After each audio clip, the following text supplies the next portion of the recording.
supuesto, vamos a seguir incorporando a los invitados que desean ingresar a la sesión.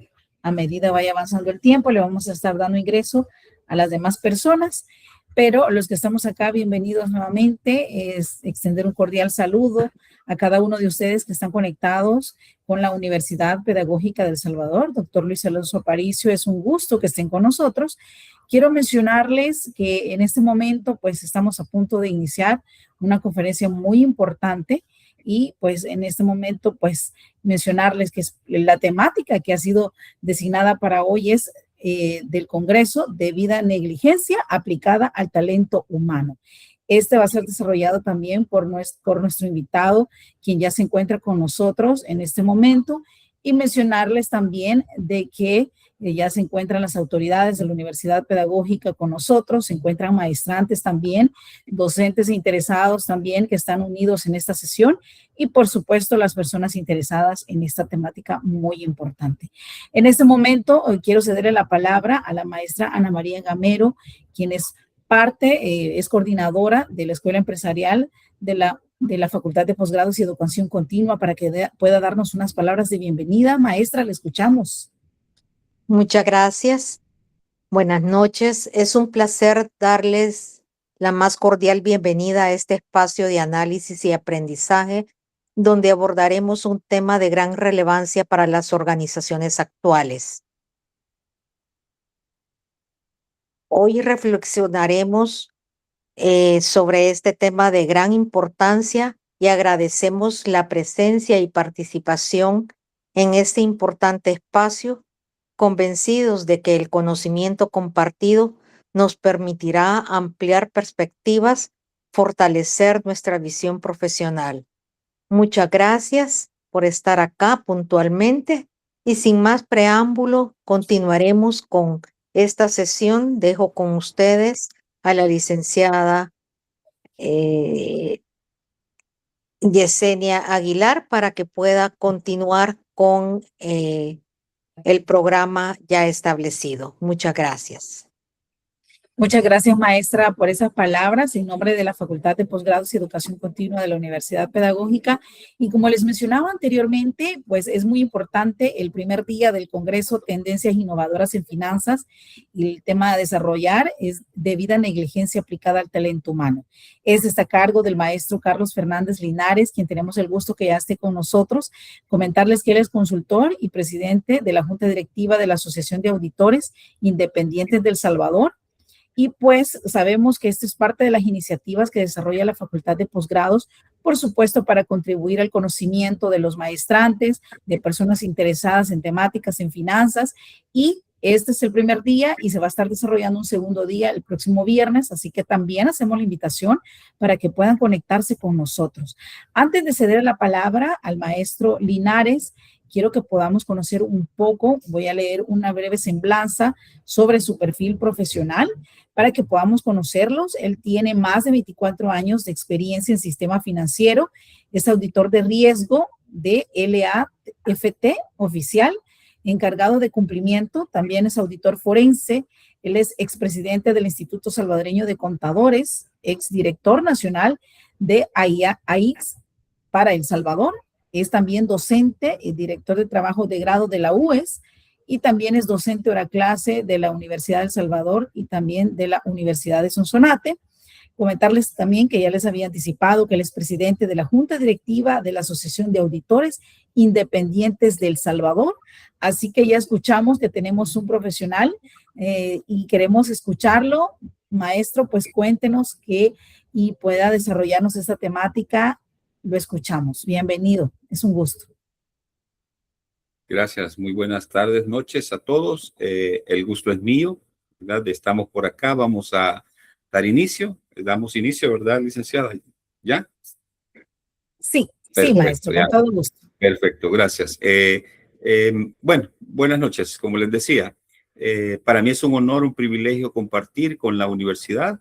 Espero que estos temas puedan ser de divulgación y creo que vamos a ver algunas cosas nuevas respecto a lo que se maneja en el ámbito empresarial y específicamente sobre procedimientos de debida diligencia aplicadas al talento humano, al capital humano, al recurso humano y cómo se maneja esto. Entonces, dentro de lo que voy a explicar van a haber distintos elementos importantes como lo que dice la siguiente lámina, ¿verdad?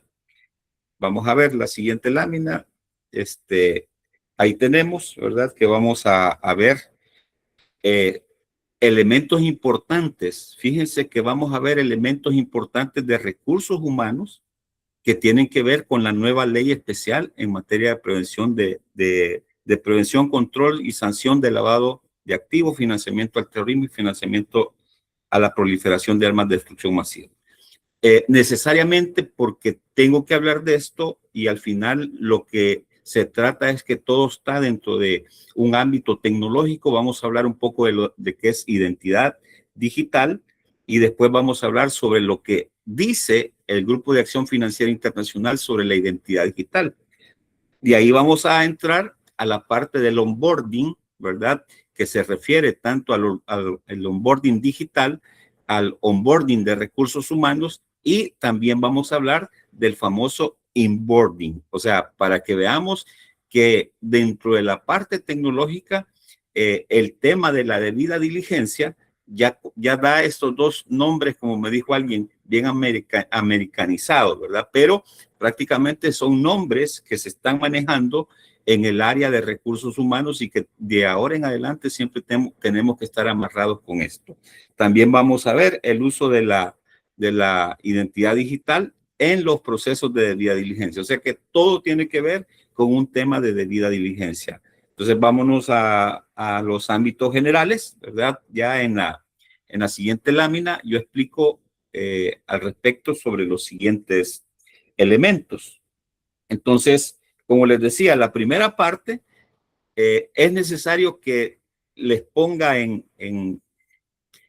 digamos, en auto, ¿verdad? Respecto a lo que dice la ley especial para la prevención y control. De acuerdo al artículo 9, la ley me habla de deberes de los sujetos obligados.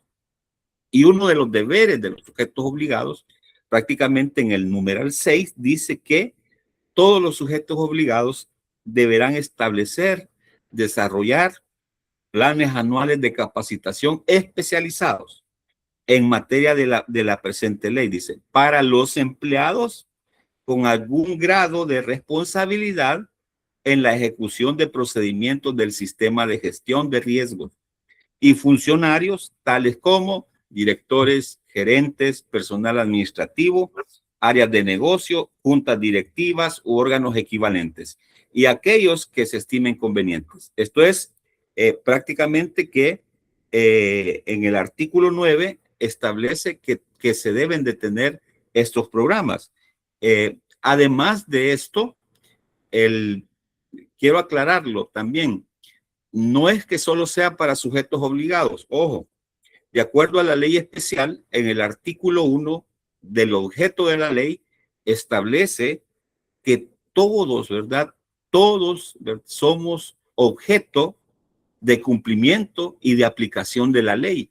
Entonces, y aquí voy a mencionarlo porque dentro de lo que yo establecí en estas láminas, hablo de los sujetos obligados a la ley, pero la ley prácticamente todos son sujetos obligados, pero hay unos que específicamente los enumera la ley, pero de ahí todos somos. Entonces, pero para los que son sujetos obligados, hay que cumplir con algunos deberes que establece la ley. Y eso conlleva también el tema de sanciones. Entonces, el objeto de la ley es que todos debemos de cumplir. Todas las empresas tienen que, si una institución financiera le pide, él tiene que entregar información. Y ahí están haciendo un tema de debida diligencia. ¿Y eso qué quiere decir? Que nosotros también, aunque no seamos sujetos obligados, personas naturales y jurídicas, la ley nos aplica. Y entonces cuando nos vamos al artículo 42 de la ley especial contra el lavado de dinero y activos, establece que hay sanciones y esas sanciones son de carácter penal para aquellas personas naturales o jurídicas que no cumplan con lo que los sujetos obligados le puedan pedir. Así es que bien importante que se conozca esto. Vamos a la siguiente lámina donde hablamos, ¿verdad? Ya no solo de los sujetos obligados, ya vamos a hablar también por qué es que se hace el procedimiento de debida diligencia. Y la ley establece que en el artículo 15, que todos, ¿verdad?, tienen que identificar a sus clientes y usuarios. Aquí habla, hay dos partes las que quiero, el primer párrafo o el primer inciso me habla de identificar los clientes y usuarios.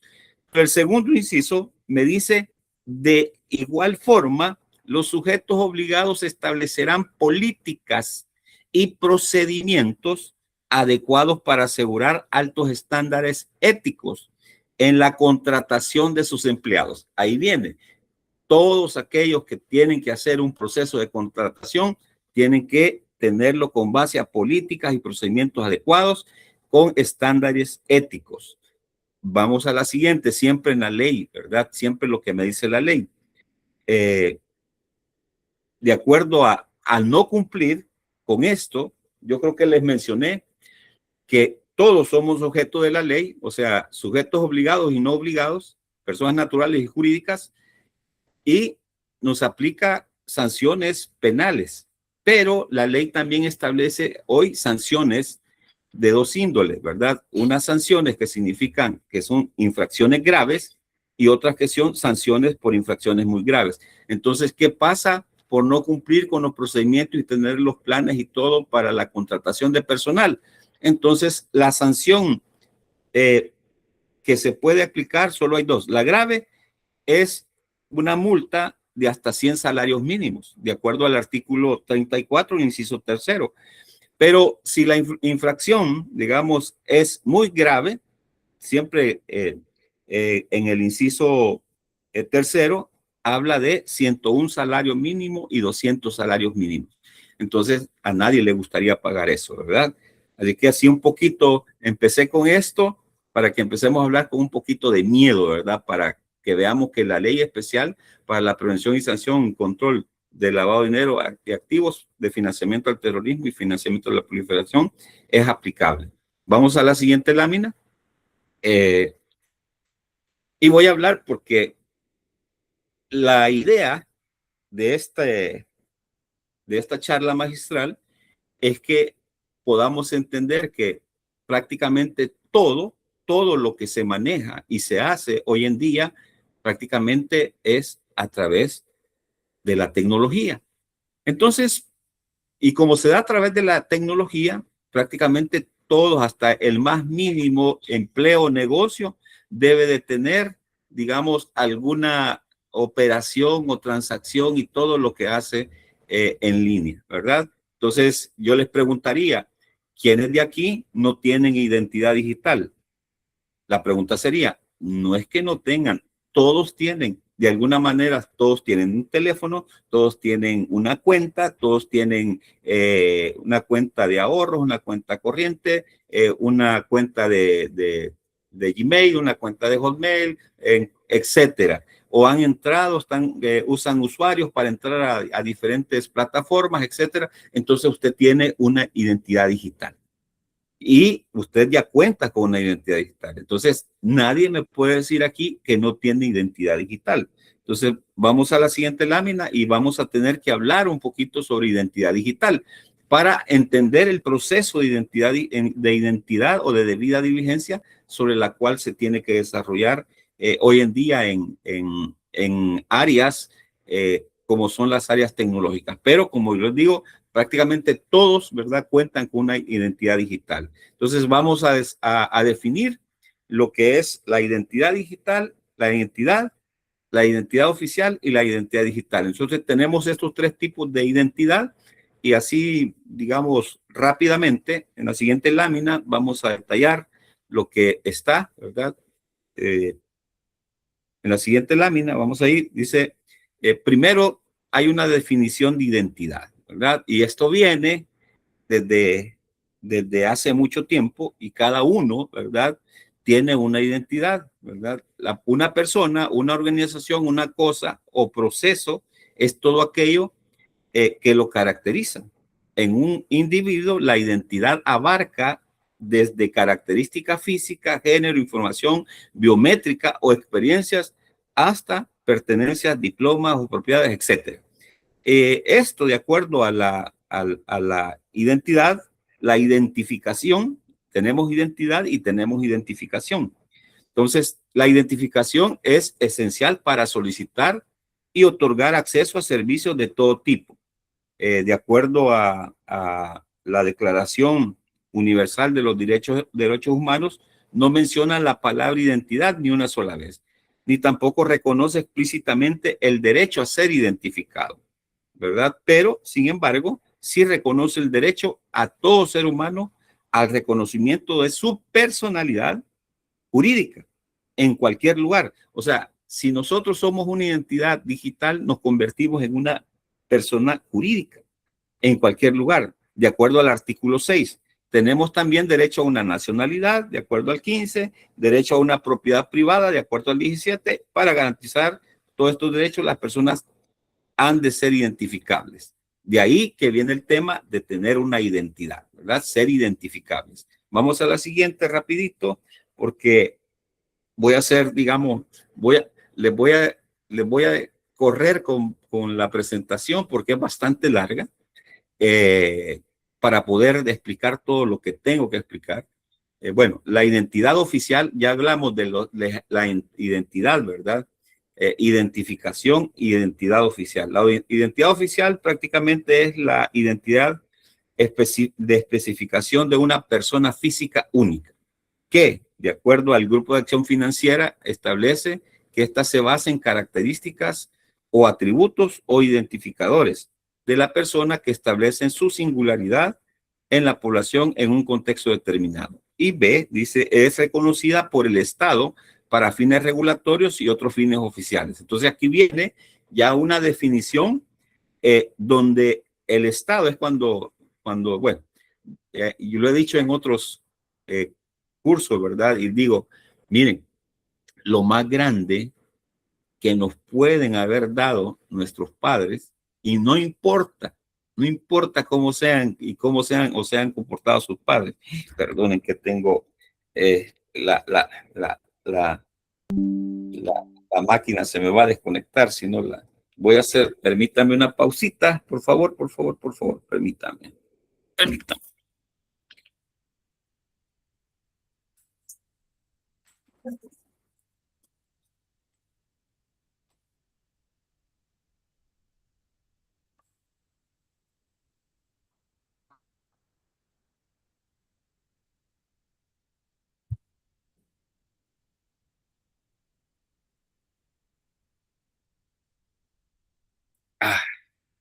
Hoy sí, perdonen que tenía esto. Repito, entonces lo mejor que nos han heredado, ¿verdad? Nuestros padres es una identidad, es ponernos nombres, aunque no nos guste, ¿verdad? Si nos pusieron un nombre que no nos gusta hoy ya grandes, pero hoy tiene la ventaja que también se lo pueden cambiar. Pero el darnos una identidad, ustedes saben que tanto para lo bueno o lo malo hoy sirve.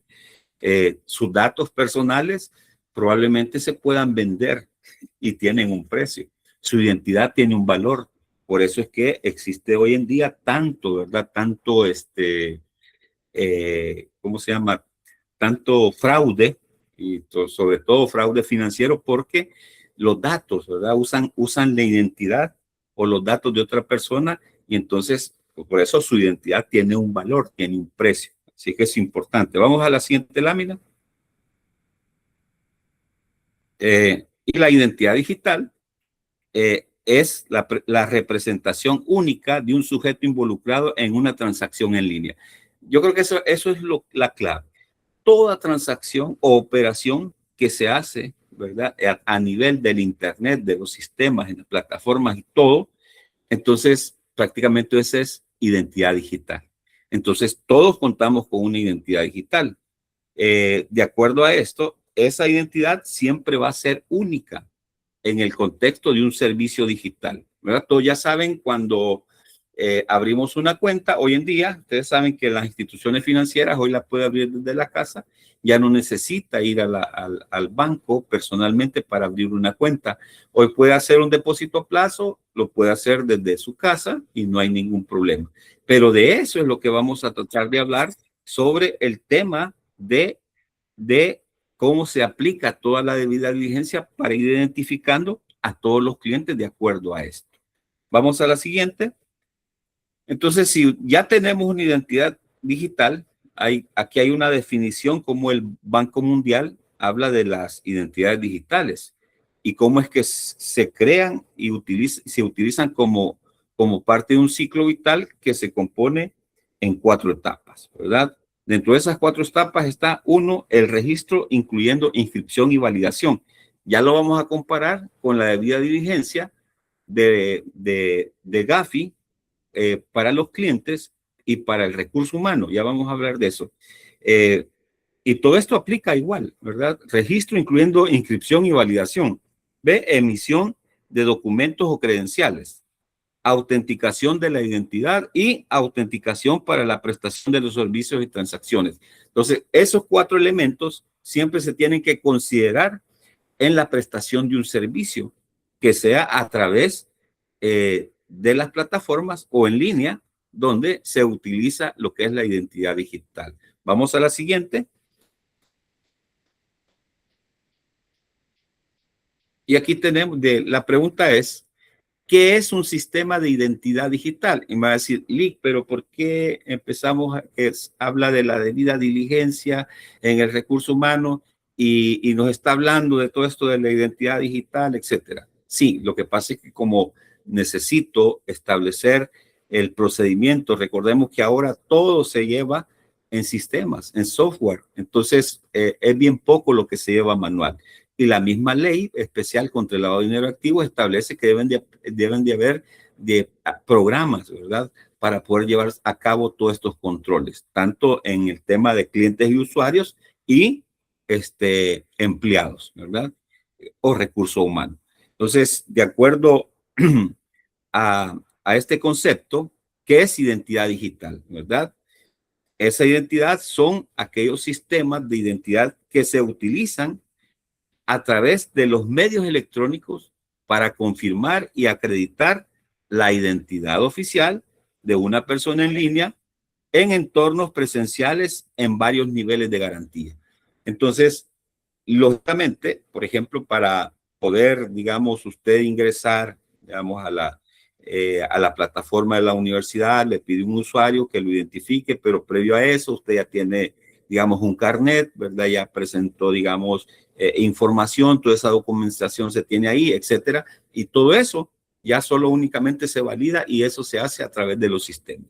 Entonces, hoy, a través del teléfono, ¿verdad? De las laptops, de las computadoras, etcétera, usted puede accesar tranquilamente sabiendo que la persona que está accesando es la persona que se dice. Pero ahí viene un tema donde hay que tener mucho cuidado con eso. Vamos a la siguiente, ¿verdad? En la siguiente tenemos para el tema de la identidad digital, tal como lo establecía el Banco Mundial, hay 3 componentes. Estos componentes claves de un sistema de identidad digital deben ser la comprobación, inscripción, identidad. O sea, prácticamente está relacionado con lo del Banco Mundial. Autenticación y gestión del ciclo de vida de la identidad, esencial. O sea, estos 2 primeros pasos son esenciales. La comprobación de la inscripción y la identidad con vinculación credencial inicial, ¿verdad? Ese es importante. El primer componente es obligatorio, es esencial. El segundo, la autenticación y la gestión del ciclo de vida de la identidad, también es esencial. El tercer componente, los mecanismos de portabilidad de interoperabilidad, es opcional. Ese es un tercer componente que son componentes claves del sistema de identidad digital. Vamos a la siguiente.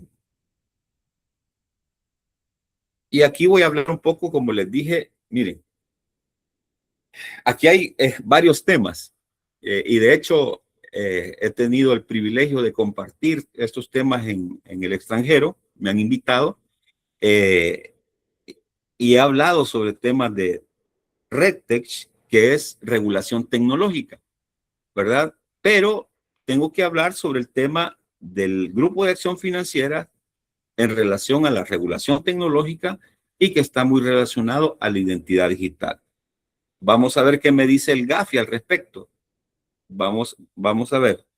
De acuerdo al Grupo de Acción Financiera, tenemos ahí documentos donde de oportunidades de los cambios de las nuevas tecnologías para controles en materia de prevención. Esto establece dos puntos importantes. Uno es el tener habilidades, métodos y procesos innovadores que se utilicen para lograr objetivos relacionados con la implementación efectiva de los requisitos de prevención del lavado. O otras formas innovadoras de utilizar procesos basados en la tecnología establecidos para cumplir con la obligación. Entonces, todo tiene que ver con un tema de regulación tecnológica. ¿Por qué lo digo esto? Porque cuando ya existe una identidad digital, prácticamente se tiene que aplicar todo lo que el Grupo de Acción Financiera Internacional establece. Esta es una guía que se puede descargar, ¿verdad? Usted la busca y va a ver todo lo que dice a través de los procesos, ¿verdad? Innovadores sobre las obligaciones en cuanto a los procesos de debida diligencia. Vamos a la siguiente. Y aquí también el Grupo de Acción Financiera Internacional ha emitido una guía de identidad digital. Esa guía de identidad digital habla de la evolución, ¿verdad? De la evolución que se ha tenido, por lo cual esto da un lugar a una variedad de sistemas de identidad digital.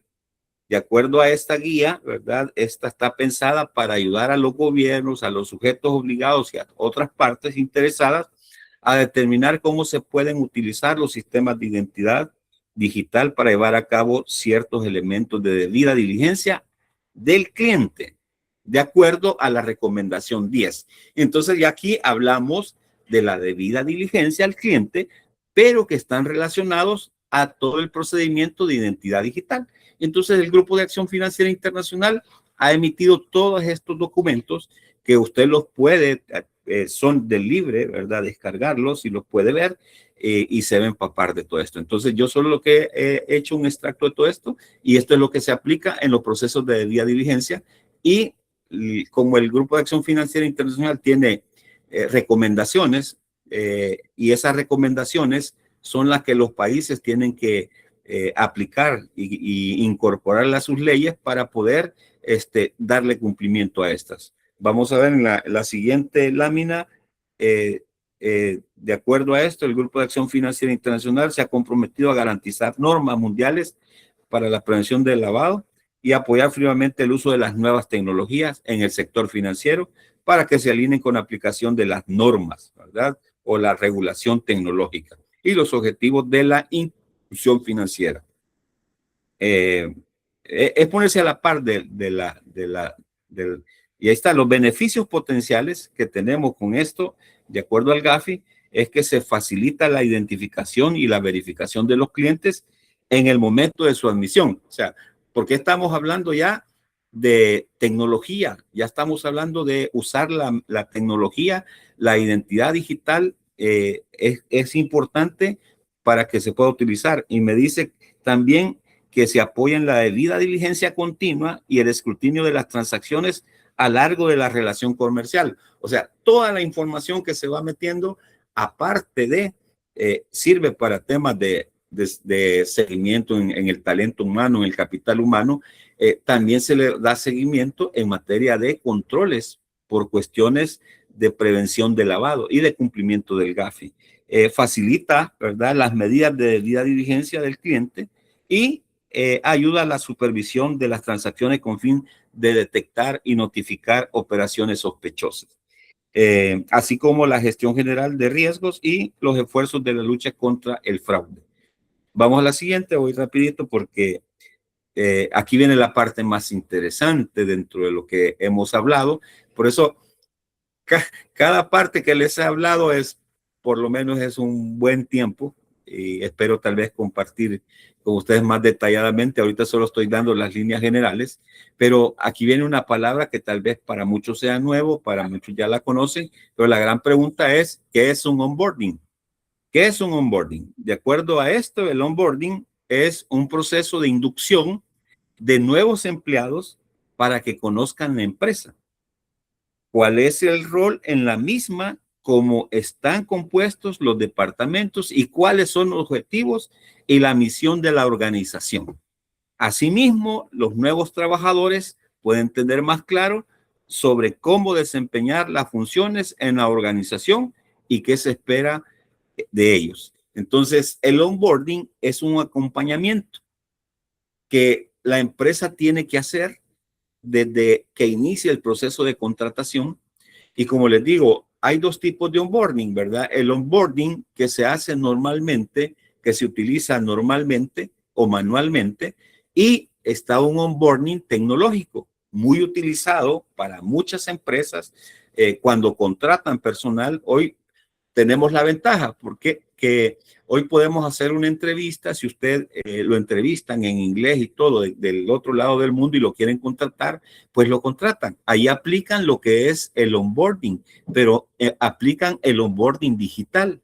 Entonces, que tiene que ver con el tema de recursos humanos, pero ya se refiere a una parte de la tecnología. Veamos la siguiente. O sea, el onboarding sabemos que habla de los recursos humanos. Pero que, digamos, ¿qué es un onboarding en recursos humanos? En recursos humanos, el onboarding es un proceso que diseña y coordina para integrar a una persona nueva de manera ordenada, asegurando desde el primer día de documentación, acceso, capacitación y acompañamiento. Yo les podía preguntar, mire, ¿y cuál fue el proceso de contratación que le hicieron a usted? ¿Verdad? ¿Cómo está, digamos, ahorita la universidad contratando? ¿Cuál tipo de proceso utilizan? Entonces, interesante, porque al final el tema del onboarding es un acompañamiento, puede ser tecnológico y la idea es que ya vayamos adentrándonos al tema tecnológico. De acuerdo a esto, recursos humanos cumple un rol orquestador, ¿verdad? En el onboarding. Define el camino y alinea a las distintas áreas para lograr la incorporación sin fricciones.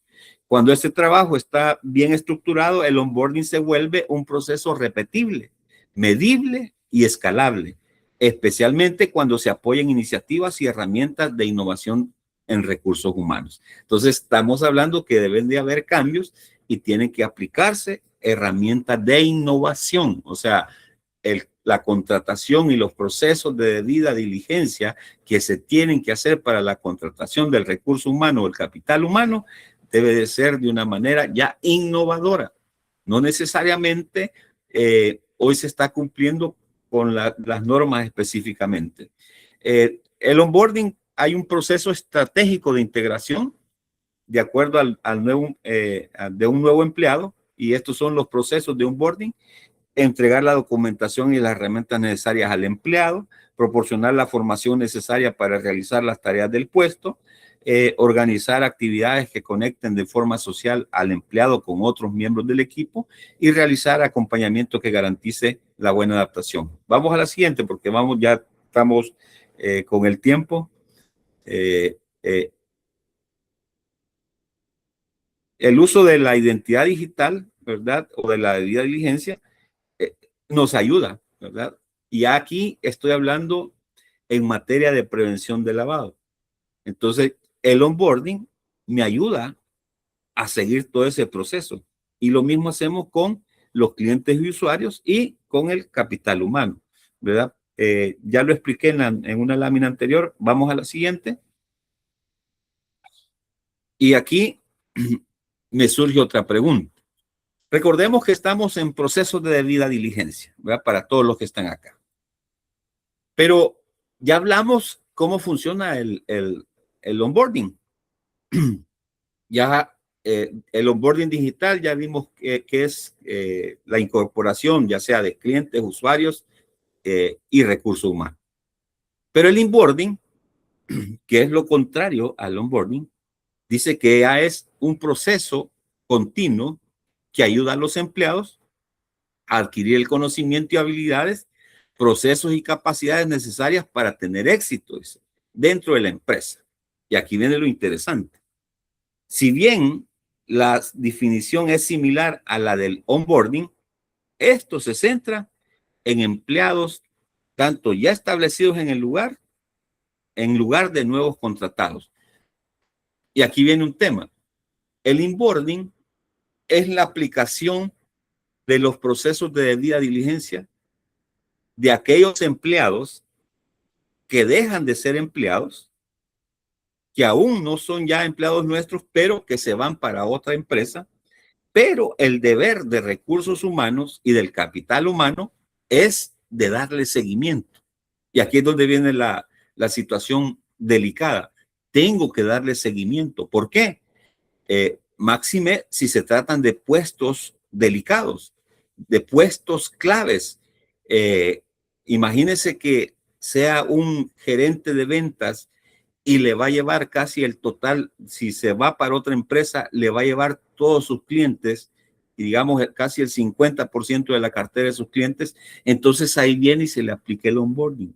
O si utiliza, digamos, metodologías políticas o cuestiones que utilice de la empresa que estaba anteriormente, las utiliza en otra empresa para poder realizar su trabajo. Entonces, eso es lo que se tiene que dar seguimiento para poder establecer, ¿verdad?, ese mecanismo de control que aunque ya no son empleados nuestros, sí debe de darles un seguimiento, ¿verdad? Aunque no nos guste y podrías no estar de acuerdo con esto.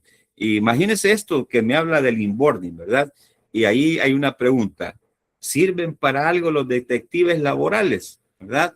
Y ahí hay una imagen, ¿verdad? Después que dejaron de ser empleados, hay que ver, ¿verdad? Lo que piensa uno es que todo está bien, tranquilo y todo. Y pensamos que todo está bien y que no va a haber fraude y que no va a renunciar una persona porque le salió un mejor trabajo allá, no, sino que porque estuvo utilizando información de la misma empresa para aprovecharse e irse, etcétera. O sea, aquí la estoy haciendo de malo, pero ese es el tema del proceso de debida diligencia. Bueno, vamos rapidito a lo siguiente. Ahí solo lo voy a dejar. El tema del uso, ya hablamos de la identidad digital. La recomendación 10, como les digo, el Grupo de Acción Financiero Internacional tiene 40 recomendaciones y la recomendación 10 me habla específicamente de los procesos de debida diligencia que se tienen que hacer en el uso de la identidad digital, ¿verdad? O el tema del onboarding o del inboarding. Reconocimiento, dice, requiere que los países o las jurisdicciones impongan o obliguen la debida diligencia al cliente a los sujetos obligados.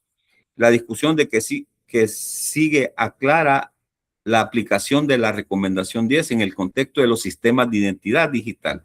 Los sujetos obligados deben determinar el alcance de las medidas de debida diligencia. Y aquí se le aplica la recomendación 1, que la recomendación 1 de Gafi es la recomendación de la gestión de riesgos. Entonces, el proceso de debida diligencia está amarrada también a la gestión de riesgos. Vamos a la siguiente. Y así, para concluir rapidito, ¿verdad? Estas son, digamos, líneas que establece la recomendación 10, ¿verdad? En los literales A y D dice que debemos de comprender el nivel de garantía que se ofrece en un sistema de identidad digital sobre la base de la tecnología, arquitectura y gobernanza. También se tiene que tener en cuenta niveles de garantía de identidad y determinar la función del riesgo del sistema de identidad digital. Vamos a la siguiente y yo creo que porque ya el tiempo y aquí hay una forma como los requisitos, ¿verdad? Que se deben de pedir, lo vimos, ¿verdad? ¿Cuáles eran las etapas en los procesos de identidad digital y en los procesos de debida diligencia? ¿Qué es lo que se tiene que pedir? De acuerdo a la recomendación 10. 1, comprobación de la inscripción de identidad. Está similar a lo que decía el Banco Mundial, a cómo está la recomendación 10, ¿verdad? ¿Qué debemos de saber de esto? ¿Quién es usted? Obtener atributos, fecha de nacimiento, pruebas, validar y verificar esas pruebas de identificación asignadas y una persona única, identidad comprobada, etcétera, vinculación de emisión de credenciales y pedir todo el tipo de información. Autenticación, o sea, con toda la información que me dan, o sea, yo tengo que tener un procedimiento para autenticar si realmente lo que me están diciendo es cierto, ¿verdad? Entonces, eso es prácticamente un proceso de identificación digital. Vamos a la siguiente, madre, ¿verdad? Y todo eso va a depender del sistema de identidad digital y el marco regulatorio que las regulaciones de cada país tengan, ¿verdad? Entonces, el proceso de decisión de cómo pueden incorporarse, digamos, en cómo incorporar los sujetos obligados un sistema de identidad digital de acuerdo a para identificar, verificar a los clientes, a los usuarios y a los empleados, ¿verdad? Debe de ser a través de una debida diligencia continua. Las evaluaciones expuestas, estas dos evaluaciones expuestas, reflejan que las preguntas se tiene que dar respuesta a las preguntas 2 y 3, dice, o sea, que, que era darle validez al proceso que está en la siguiente lámina. Vamos a verlo aquí. Del proceso, eso, aquí está, ¿verdad? Ya con esto, perdonen que sí es bastante largo, les he hecho un recorrido, no como debía de ser, porque lo he explicado así a rápido. Aquí está la pregunta: ¿cómo validar en un proceso de debida diligencia de la incorporación, ya sea de clientes o para el tema de recursos humanos? Pregunta 1, ¿están las autorizaciones del sistema de identificación digital por parte del gobierno para el uso de la debida diligencia al cliente o al recurso humano? Depende. Si está, dice, la identificación digital es confiable, independiente y puede usarse para la debida diligencia. Si no, hay que hacerle una segunda pregunta. Dice, ¿conoce la solidez y los niveles de seguridad del sistema de identificación digital? Y entonces dice, el gobierno lo asegura, lo audita, lo certifica, o el gobierno aprueba las auditorías y las certificaciones. Si es sí, se va de un solo a la pregunta 3, que es si el sistema de identificación digital proporciona un nivel de garantía suficiente para la situación del riesgo asociado al lavado de dinero. Si es sí, digamos, hay una decisión, y si hay varios, seleccione la solución apropiada para la debida diligencia en otro factor. Si es no, dice, el ID es confiable, es independiente, no lo use, ¿verdad? Porque no es confiable. Entonces, esto es lo que, de acuerdo al documento o a la información de Gafi sobre la identidad digital y la debida diligencia que se tiene que hacer tanto para clientes, usuarios y para recurso humano, capital humano, es de esta manera, ¿verdad? Así es que estamos ya con el tiempo.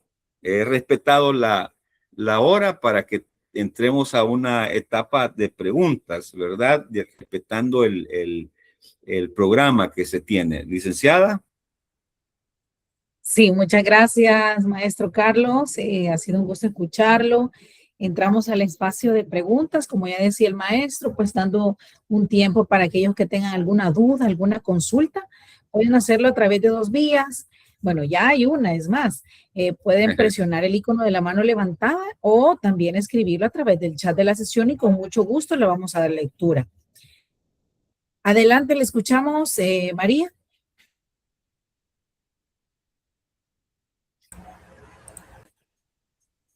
Qué bonito nombre. Gracias.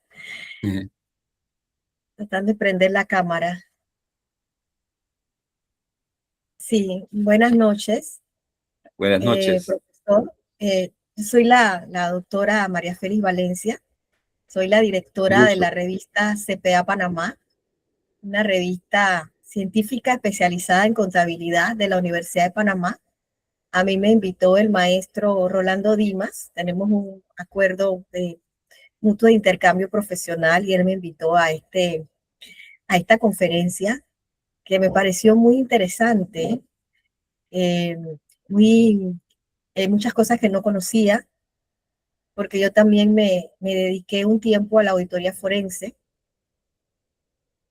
y me pareció muy, muy interesante, tanto así que lo invito, profesor, a escribir en nuestra revista todo ese cúmulo de conocimientos que usted nos acaba de brindar, y de verdad que lo admiro porque en tan poco tiempo trató de explicarnos lo más que pudo, lo más que pudo, porque estos temas son bastante extensos y quedé realmente enganchada con el tema desde el inicio.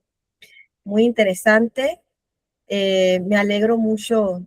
Estoy muy contenta de que Dimas me haya invitado a esta conferencia. Realmente me llevó mucha información nueva y fue un placer realmente conocerlos a todos.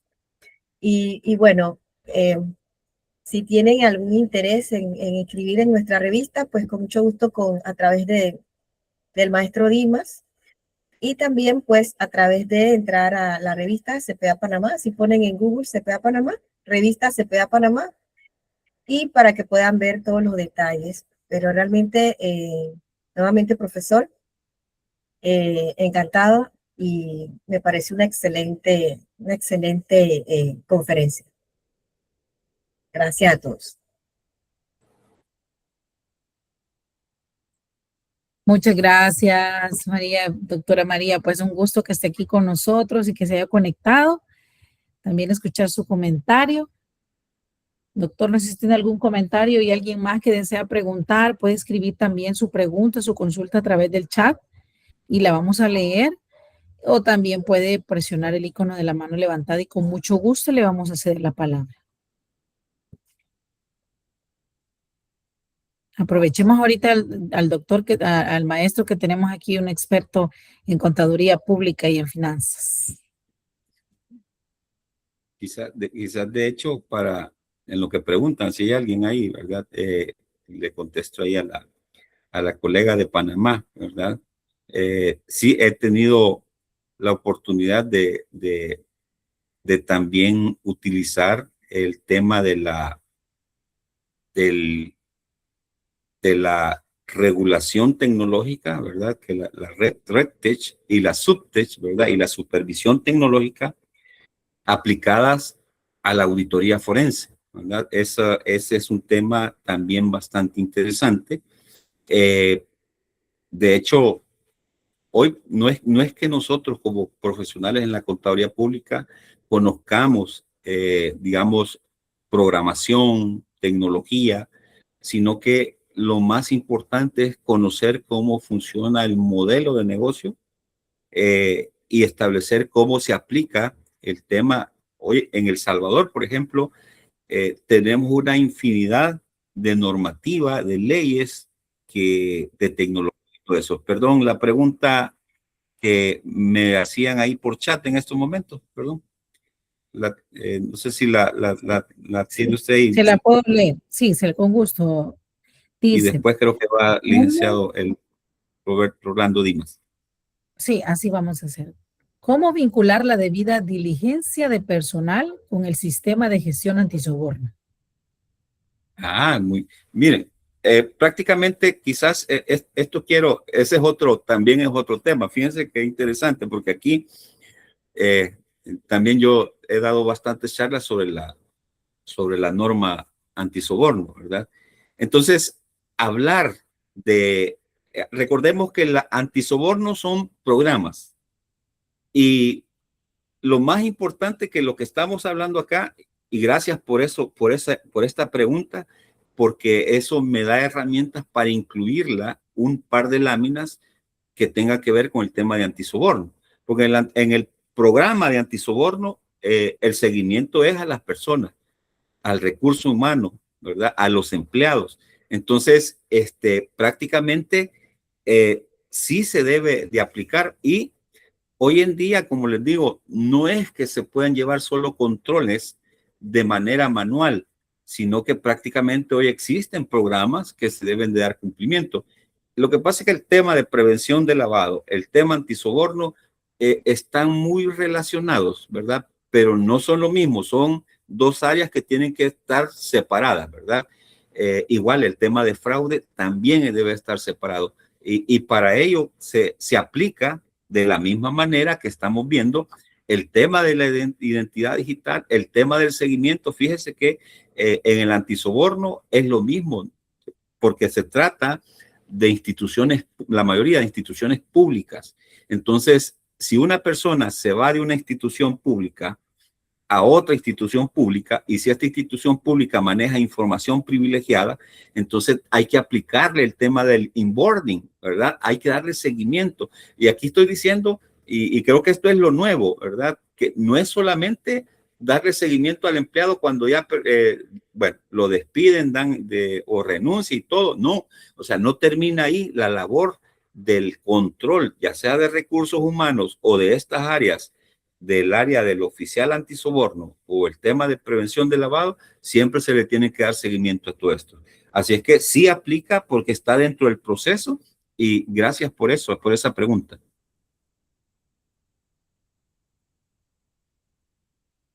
Vamos cediendo la palabra a Rolando Dimas y luego vamos con Steve Sánchez. Buenas noches. ¿Me escuchan? Buenas noches. Buenas noches. Sí, Buenas noches. Bueno, un saludo a la doctora también, María Félix. Un placer saludarle y seguimos en contacto. Una consulta, maestro, concretamente con el tema. Recientemente en el país se hizo una reforma a la ley de lavado de dinero y prevención de activos. En ese sentido, su opinión, hay una reforma que hay ciertos modelos de negocio que ya la ley exime de poder tener un designado o un oficial de cumplimiento.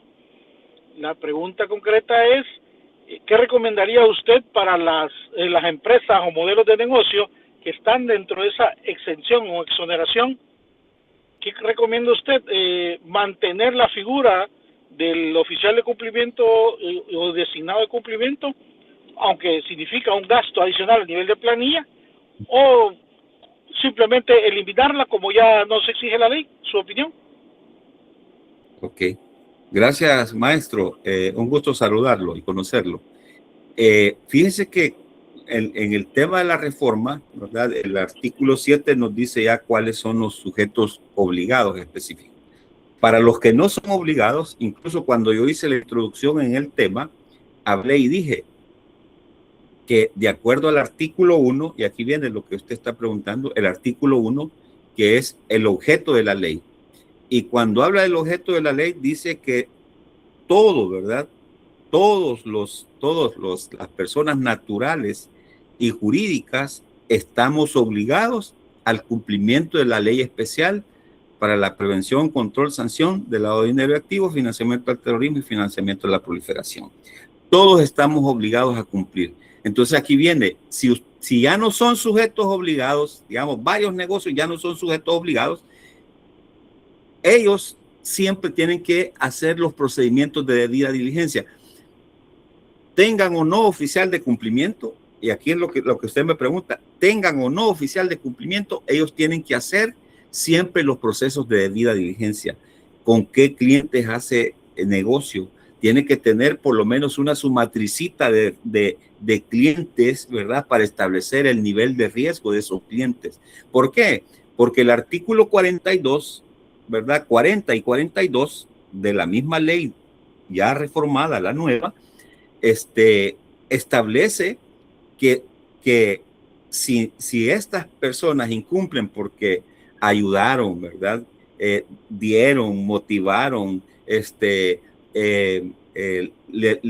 dieron chance, o sea, y es un empleado, si es alguien y todo, hizo todo eso, dice que va a ser aplicable de una sanción penal. Y hoy las sanciones se aumentaron, ¿verdad? De 4 a 8, de 8 a 12, etcétera, ya son grandes. Entonces, siempre existe el riesgo, maestro Dimas, que todas las empresas puedan caer, ¿verdad? En el artículo 40, el artículo 1 les aplica el 40 y 42, que ya no tienen oficial de cumplimiento o encargado de cumplimiento, ¿verdad? No, pero que sí tienen que cumplir con todo lo que la ley les pida, porque cuando hoy los bancos le requieren y le dicen, miren, necesito que me mande esta información, Entonces tiene que mandarle, como ya no hay un encargado de cumplimiento, ¿quién lo va a hacer? Esas son las cosas que se deben de poner para presentarle a los empresarios y decirle, mire, esta es la necesidad. Sí tiene un costo adicional, pero lo que está haciendo está protegiendo su negocio, ¿verdad? Así es que sí, siempre es necesario y esa es la única forma, validárselo con el artículo 1, el 40 y el 42 de la nueva ley, maestro Dimas. Gracias, excelente, muy amable, le agradezco la aclaración. Perfecto, ahí estamos. Gracias, estamos con Steve, creo yo, ¿verdad? Iba con Steve y luego Mario Antonio. Buenas noches, maestro. En relación al inboarding, un tema interesante y nuevo también para mí. En el seguimiento a los empleados que se despiden o renuncian, el tiempo recomendado de ese seguimiento, maestro, ¿cuál sería en relación a lo eficiente que puede ser este? Muchas gracias. Bueno, un saludo, Steve.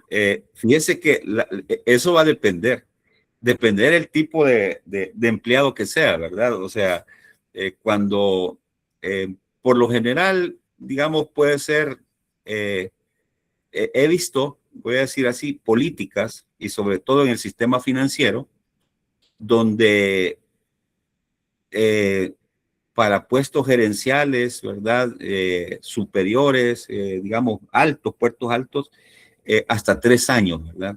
3 años le dan que no puede, digamos, trabajar si sale de una institución financiera e irse para otra, en puestos grandes no puede trabajar digamos, si ha salido. Eso creo que ese es un parámetro de algo, pero como digo, va a depender del tipo puede ser 1 año, 2 años, de acuerdo a cómo lo establezcamos y de acuerdo a cómo nosotros vamos dando el seguimiento y la importancia de la empresa sobre el rubro que se trabaja. Muchas gracias, toda la razón. Muchas gracias. Continuamos con la intervención o la pregunta de Mario Antonio. Lo escuchamos. Bienvenido, Mario. Muchas gracias. Buenas noches. Yo quiero dar seguimiento a la intervención del maestro Dimas. Lamentablemente,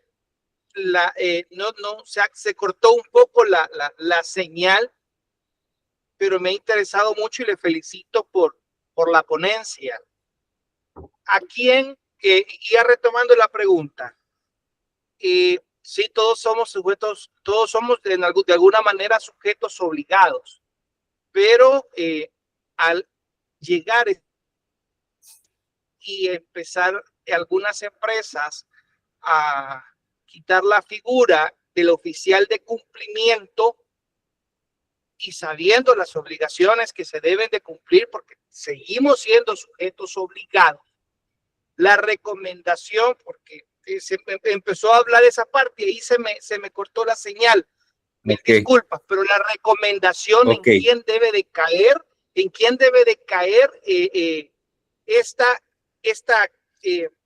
las acciones como oficial de cumplimiento. ¿Quién debe de ejercer esa labor? ¿Quién va a ser el referente, el encargado? Porque esto lleva y ya lo decía usted, a obligaciones de índole penal. ¿Y quién ahora las va a asumir? Gracias, perfecto. Maestro. Muchas gracias. Bueno, un saludo, Mario. Perfecto. Mire, Mario, el tema es ¿quién es digamos, obligado y de acuerdo a la ley? Si una empresa no cumple, es el representante legal, ¿verdad? O el administrador único, y sobre eso van. Entonces, ¿qué es lo que pasa? Y es el gobierno, ¿verdad? O el gobierno, la máxima autoridad, el responsable de que se aplique esto. Pero cuando dice quién va a hacer esa función, eso va a depender, como le digo, del gobierno. El gobierno debería de entender que, digamos, el contador va a decir, no, yo no quiero hacerme cargo. No, el administrador o el gerente general, no me quiero hacer cargo, etcétera. Eso debe definirlo la administración. Aunque ya no sean sujetos obligados, y no deban de tener por obligación un oficial de cumplimiento, por lo menos esas funciones deben de manejarse siempre dentro de la empresa. Bueno, si tienen a una persona y lo contratan aparte, sería magnífico para que viera todo el tema de cuestiones regulatorias y probablemente otras cosas por ahí. Pero es responsabilidad, ¿verdad?, de la alta gerencia tener esto, porque al final, recordemos que el artículo 40 y 42 de la ley habla de empleados, ¿verdad?, de funcionarios, habla de gerentes, habla de todo, o sea, que cualquiera de ellos puede darle, digamos, oportunidad a que se pueda cometer un delito, ¿verdad?, o el lavado de dinero dentro de la empresa. Y si eso se llega a dar, fíjese, ahí está la pregunta, si eso se llega a dar, yo no soy ya sujeto obligado. Ajá, pero vamos a ver un ejemplo. Creo que ustedes se recuerdan recientemente, y la maestra María Félix, porque creo que está relacionado con Panamá, estas tiendas, las tiendas Pink, creo que eran, ¿verdad? No sé si que tenían estaban solas y todo, pero tenían un montón de plata, o sea, y se dio que estaban lavando dinero. Un ejemplo, en El Salvador, por ejemplo, perdón. Sí, eran unas tiendas que vendían, ropa interior, eran muy conocidas en Colombia y en Panamá. Sí. Exacto. Entonces, poniendo el ejemplo de esa tienda, yo pongo, no es sujeto obligado. En El Salvador esa tienda no es sujeto obligado. Pero miren lo que pasó. Y entonces le aplican la ley especial para prevención de lavado. ¿Y cómo le van a aplicar la ley? Sí, estaban lavando. ¿Y quiénes fueron? O sea, pudieron ser sus dueños o pudieron ser los mismos empleados.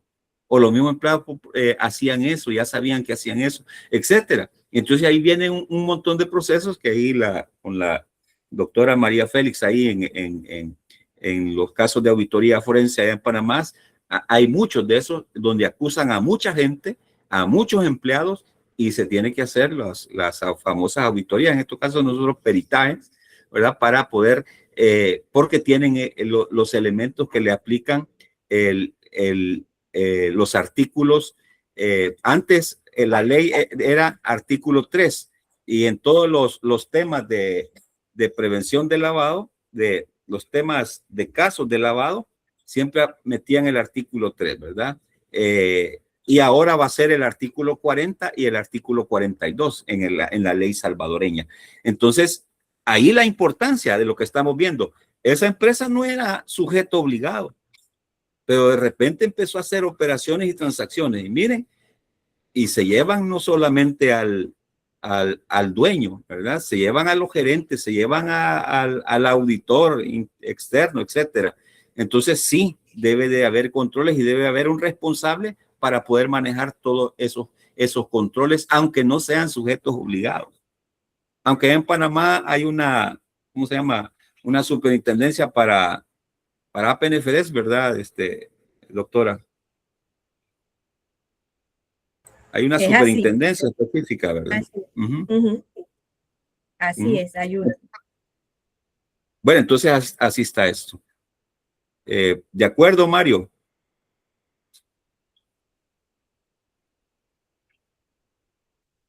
Bueno, muchas gracias, maestro, por responder las preguntas.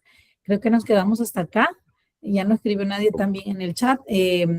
Vi aplausitos, vi corazones. Agradecer de esa manera también su participación, su tiempo. Por supuesto, es un gusto para la universidad contar con profesionales como usted que contribuyen al conocimiento de los maestrantes, estudiantes, docentes, público interesado también. Y tenemos el gusto de tener personas también de Panamá, bueno, en este caso la doctora y personas que nos acompañan también interesadas en diferentes temáticas. En este momento quiero dar un reconocimiento en nombre de la universidad. Quiero presentarles un diploma que se les será entregado, maestro, por su participación. Déjenme presentarlo para poder leerlo. Y creo que en este momento, a ver, sí. Bueno, déjeme leerlo. Dice, la Universidad Pedagógica del Salvador otorga el presente diploma de reconocimiento a maestro Carlos Hernández Linares por su valiosa participación como ponente en el desarrollo de la conferencia Debida Diligencia aplicada al talento humano. Como parte del Congreso, Tendencias Innovadoras en Finanzas, en el marco del desarrollo de la maestría en gestión financiera de esta Casa de Estudios Superiores, y está la fecha de hoy, 18 del mes de mayo del 2026, y tiene la firma del licenciado Luis Eduardo Rivera, vicerrector académico, y maestra María Julia Mengíbar, decana de la Facultad de Posgrados y Educación Continua. Es un reconocimiento, maestro, por su participación. Muchas gracias, de verdad, por su tiempo, por ese conocimiento que ha compartido. Sabemos que es un tema muy amplio y que a veces es muy difícil poderlo abordar en poco tiempo. Sin embargo, pues usted trató de dar lo mayor conocimiento posible en unos breves minutos. Y pues de esta manera agradecer su participación, doctor, maestro. Esperamos tenerlo en alguna otra oportunidad. Sabemos que la facultad hace diferentes iniciativas a través de las maestrías y por supuesto invitarlos a que el próximo viernes se conecten con la temática también del congreso virtual que estamos llevando a cabo. Gracias, maestro. Agradecerles también a todos ustedes su participación y el tiempo que han tenido también para poder adquirir más conocimiento, y esperamos verlos pronto en otra sesión. Buenas noches a todos. Buenas noches, muchas gracias. Adiós. Gracias a todos. Buenas noches. Muchas gracias. Feliz noche. Buenas noches.